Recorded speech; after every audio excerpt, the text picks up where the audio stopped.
আসসালামু আলাইকুম। আজকে লাইটারে দ্বিতীয় দিন আমার। বিকালবেলা খুব সুন্দর একটা পরিবেশ দেখতে পাচ্ছেন। এক পাশে সূর্য ডুবে যাচ্ছে আর আরেক দিকে আকাশে চাঁদ উঠেছে। এখন জোয়ারের সময়,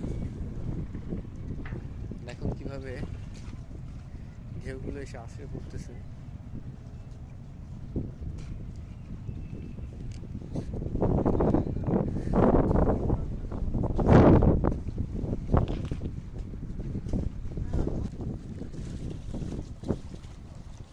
চারিদিকে অসাধারণ।